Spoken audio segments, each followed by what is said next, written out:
किसी भी प्रकार का भेदभाव नहीं है। हम धर्म की शरण में जाते हैं, हम धर्म की शरण में नहीं। धर्म की शरण में जाओगे तो भोले लोगों, जब इस देश का सबसे बड़ा नागरिक होता है राष्ट्रपति, देश का सबसे बड़ा नागरिक राष्ट्रपति, जैसे कि अभी वर्तमान में द्रौपदी मुर्मू जी, और उससे पहले पूर्व राष्ट्रपति रामनाथ कोविंद जी। आपको पता है कि रामनाथ कोविंद जब एक मंदिर में पूजा करने गए, पुष्कर के मंदिर में, तो उन्हें अंदर मंदिर में नहीं घुसने दिया। अरे इतने बड़े देश के सबसे बड़े नागरिक को नहीं घुसने दिया मंदिर में, और वो नागरिक को, सबसे बड़े नागरिक को मंदिर के बाहर सीढ़ियों पर बैठ के पूजा करनी पड़ी। तो आप सब समझिए कि आपको मंदिर में जाने दिया जाएगा? अब कहीं देखो, आप लोग जबरन जाते मंदिरों में, और मंदिरों के जो पंडा पुजारी होते वो डेली देखो, अखबारों में पढ़ो, फोन पे देखो, और न्यूज पेपर देखो, पढ़ो, पता चलता है कि फलानी दलित महिला के साथ में वो मंदिर में पूजा करने गई तो दलित महिला को उसकी हत्या। अब हत्या करने वाले की गलती है क्या? मंदिर में जो पिटाई करता है उसकी गलती है, या आपको ये पता है सदियों से कि आपका मंदिर में सम्मान नहीं है, और आप फिर भी वहाँ जाते हैं, तो इसके मतलब मारने वाले की गलती या पिटने वाले की गलती? बिल्कुल, मेरी समझ से मारने वाले की कोई गलती नहीं, मेरी समझ से तो वहाँ पर जाने वाले की गलती है। जब आपको पता है कि सदियां बीत गई, एक तो भगवान नहीं मिला, और दूसरा वहाँ पर मुझे सम्मान नहीं मिला, हमें वो भगवान उनकी पसंद नहीं करते, तो फिर जहाँ जो पसंद नहीं करता वहाँ जाना चाहिए। हम आपके घर पे आए और आप अगर दुल्हन फुलन करें, दुनिया की बातें हमसे करें, तो फिर मेरा मतलब ये है कि हम आपके घर पे ना जाए। तो इससे बहुत अच्छा है तो हम खेत में बैठ के समय बिता लें। जहाँ पर आपका सम्मान ना हो वहाँ आपको जाना नहीं चाहिए, चाहे वो किसी का घर हो, चाहे कोई रिलेशन में जाओ, और चाहे किसी के कहीं मंदिर में जाओ। जहाँ सम्मान हो वहाँ जाओ, जहाँ अपमान है वहाँ मत जाओ। एक समय वो था कि उनके भगवान हम लोगों को पसंद नहीं करते थे। अब जब उनके भगवान हमें पसंद नहीं करते थे, आज हम लोग समझदार हो गए। आज हम लोग समझदार हो गए तो आज हम लोग उनके भगवान को, पहले वो हमें पसंद नहीं करते थे, अब हम उन्हें नहीं पसंद करते, तो वो कहते हो कि तुम सब हिंदू हो, चलो हिंदुओं की जनगणना होनी चाहिए। यह समझना पड़ेगा आपको। प्रिय श्रोता बंधु, जहाँ पर सम्मान है हम धर्म की शरण में जाएंगे। ऐसे ही धर्म में जाओगे कुछ नहीं छुआछूत होगा, और धर्म में जाओगे तो कोई छुआछूत। जी बताओ कब तक आवाज जारी हो जाएगी माइक की? बताओ। बुद्ध बताया हुआ था। उसके बाद संघं शरणं गच्छामि, पहले कहा बुद्धं शरणं, उसके बाद धम्मं शरणं गच्छामि, और उसके बाद कह दिया संघं शरणं गच्छामि।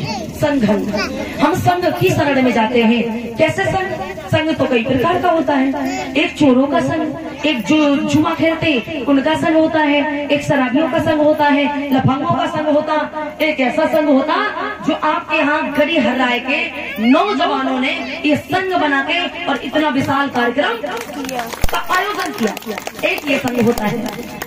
अब ये संघ ने अपने इस संघ से, ये कार्यक्रम से कराने वाले का भला होगा, करने वाले का भला होगा, सुनने वाले का भला होगा, सुनाने वाले का भला होगा, सबका भला होगा। इनने कोई ये कार्यक्रम वो नहीं रखा कि इनकी बिटिया की शादी है, इनकी बिटिया की शादी नहीं है। इन्होंने अपनी गाड़ी कमाई, खून पसीने की कमाई से ये इतना बड़ा कार्यक्रम रखा। भोले लोगों बड़े बड़े धन्ना से ये कार्यक्रम को करा नहीं पाते हैं, ठीक है ना। कभी कोई पंडाल बड़ा नहीं होता, कभी कोई कथावाचक बड़ा नहीं होता, कार्यक्रम को कराने वाले बड़े होते हैं कि जिन्होंने अपने खून पसीने की गाड़ी मेहनत से और इतना विशाल कार्यक्रम रखा। कहते हैं, आप जानते होंगे पटना के खान सर, तो वो कहते हैं कि पानी से जो नहाता है वो लिबास बदलता है। मतलब ये पानी से नहाओगे तो क्या बदलोगे? कपड़े। ये लिबास बदलता है। जो पानी से नहाता है, मेरे प्रिय श्रोता बंधुओं, वो लिबास बदलता है। और जो खून पसीने से नहाता है वो अपना ही नहीं, अपने गांव का ही नहीं, बल्कि वो देश का इतिहास बदलता है। इतिहास बदलता है ना। संघं शरणं गच्छामि, हम संघ की शरण में जाते हैं। जुआ खेलते हैं उनके संग में जाएंगे? अगर जुआ खेलने वालों के संग में जाओगे तो ऐसे ही पत्नी को हारोगे जैसे पत्नी को। अरे बेटा जब क्या कह दी, ठीक है ना। जुआ जो खेलते हैं उनके संग में नहीं जाएंगे। नहीं कर रहे हैं। जो लफंगे बालों में तेल डाल दिया और जेब में नहीं है, बिल्कुल फटी कौड़ी, और गांव में फोन बजा के घूम रहे, इधर के सर्राटे उधर के सर्राटे, और पूछ दो कि भैया ये बात कहाँ से है, तो वो कहते बस तो रंगबाजी कम होनी चाहिए, धन्ना सेठी कम होनी चाहिए, हमारी बकवास कम होनी चाहिए। हम बोलने से ज्यादा फोकस अगर अपने काम पर डालें तो शायद हम बहुत ज्यादा आगे बढ़ सकते हैं। बढ़ सकते कि नहीं? भोले लोगों, हम संग की शरण में जाते हैं, ना तो जुआ खेलने वालों के संग में जाएंगे, न लफंगों के संग में जाएंगे, न हम शराबियों के संग में जाएंगे। हम ऐसे संग में जाएंगे जो जहां हर जगह देखा यहाँ पर किसी भी प्रकार का भेदभाव नहीं है। हम धर्म की शरण में जाते हैं, हम धर्म की शरण में नहीं। धर्म की शरण में जाओगे तो भोले लोगों, जब इस देश का सबसे बड़ा नागरिक होता है राष्ट्रपति, देश का सबसे बड़ा नागरिक राष्ट्रपति, जैसे कि अभी वर्तमान में द्रौपदी मुर्मू जी, और उससे पहले पूर्व राष्ट्रपति रामनाथ कोविंद जी। आपको पता है कि रामनाथ कोविंद जब एक मंदिर में पूजा करने गए, पुष्कर के मंदिर में, तो उन्हें अंदर मंदिर में नहीं घुसने दिया। अरे इतने बड़े देश के सबसे बड़े नागरिक को नहीं घुसने दिया मंदिर में, और वो नागरिक को, सबसे बड़े नागरिक को मंदिर के बाहर सीढ़ियों पर बैठ के पूजा करनी पड़ी। तो आप सब समझिए कि आपको मंदिर में जाने दिया जाएगा? अब कहीं देखो, आप लोग जबरन जाते मंदिरों में, और मंदिरों के जो पंडा पुजारी होते वो डेली देखो, अखबारों में पढ़ो, फोन पे देखो, और न्यूज पेपर देखो, पढ़ो, पता चलता है कि फलानी दलित महिला के साथ में वो मंदिर में पूजा करने गई तो दलित महिला को उसकी हत्या। अब हत्या करने वाले की गलती है क्या? मंदिर में जो पिटाई करता है उसकी गलती है, या आपको ये पता है सदियों से कि आपका मंदिर में सम्मान नहीं है, और आप फिर भी वहाँ जाते हैं, तो इसके मतलब मारने वाले की गलती या पिटने वाले की गलती? बिल्कुल, मेरी समझ से मारने वाले की कोई गलती नहीं, मेरी समझ से तो वहाँ पर जाने वाले की गलती है। जब आपको पता है सदियां बीत गई, एक तो भगवान नहीं मिला और दूसरा वहाँ पर मुझे सम्मान नहीं मिला, हमें वो भगवान मुझे पसंद नहीं करते, तो फिर जहाँ जो पसंद नहीं करता वहाँ जाना चाहिए। हम आपके घर पे आए और आप अगर दुल्हन फुलन करें, दुनिया की बातें हमसे करें, तो फिर मेरा मतलब ये है कि हम आपके घर पे ना जाए। तो इससे बहुत अच्छा है तो हम खेत में बैठ के समय बिता लें। जहाँ पर आपका सम्मान ना हो वहाँ आपको जाना नहीं चाहिए, चाहे वो किसी का घर हो, चाहे कोई रिलेशन में जाओ, और चाहे किसी के कहीं मंदिर में जाओ। जहाँ सम्मान हो वहाँ जाओ, जहाँ अपमान है वहाँ मत जाओ। एक समय वो था कि उनके भगवान हम लोगों को पसंद नहीं करते थे, अब जब उनके भगवान हमें पसंद नहीं करते थे, आज हम लोग समझदार हो गए। आज हम लोग समझदार हो गए तो आज हम लोग उनके भगवान को, पहले वो हमें पसंद नहीं करते थे, अब हम उन्हें नहीं पसंद करते, तो वो कहते हो कि तुम सब हिंदू हो, चलो हिंदुओं की जनगणना होनी चाहिए। यह समझना पड़ेगा आपको। प्रिय श्रोता बंधु, जहाँ पर सम्मान है हम धम्म की शरण में जाएंगे। ऐसे ही धर्म में जाओगे कुछ नहीं छुआछूत होगा, और धम्म में जाओगे तो कोई छुआछूत। जी बताओ कब तक आवाज जारी हो जाएगी माइक की? बताओ। बुद्ध बताया हुआ था। उसके बाद संघं शरणं गच्छामि, पहले कहा बुद्धं शरणं, उसके बाद धम्मं शरणं गच्छामि, और उसके बाद कह दिया संघं शरणं गच्छामि। संघं, हम संघ की शरण में जाते हैं। कैसे संघ?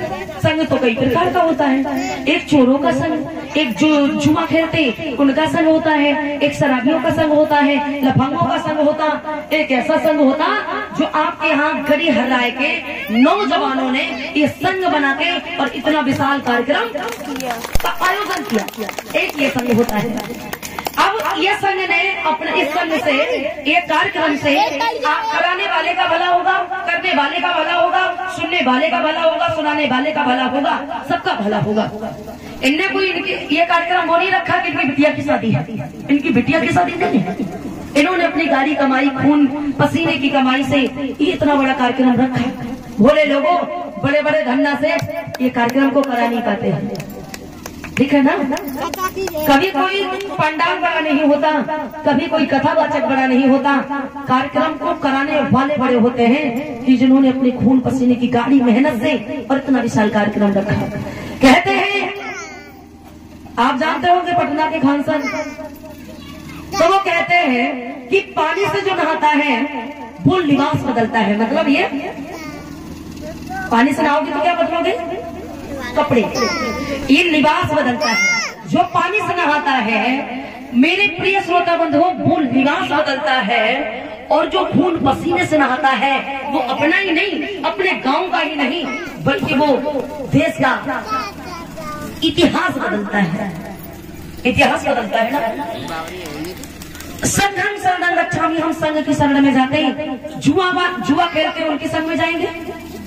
अगर जुआ खेलने वालों के संग में जाओगे तो ऐसे ही पत्नी को हारोगे, जैसे अपनी पत्नी को।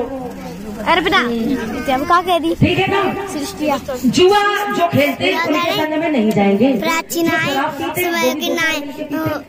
नहीं कर रहे हैं, जो लफंगे पंडाल में रहे, बालों में तेल डाल लिया और जेब में नहीं है, बिल्कुल फटी कौड़ी, और गांव में फोन बजा के घूम रहे, इधर के सर्राटे उधर के सर्राटे, और पूछ दो कि भैया ये बात कहाँ से है, तो वो कहते बस तो रंगबाजी कम होनी चाहिए, धन्ना सेठी कम होनी चाहिए, हमारी बकवास कम होनी चाहिए। हम बोलने से ज्यादा फोकस अगर अपने काम पर डालें तो शायद हम बहुत ज्यादा आगे बढ़ सकते हैं। बढ़ सकते कि नहीं? भोले लोगों हम संघ की शरण में जाते हैं, ना तो जुआ खेलने वालों के संग में जाएंगे, न लफंगों के संग में जाएंगे, न हम शराबियों के संग में जाएंगे। हम ऐसे संग में जाएंगे जो जहां हर जगह देखा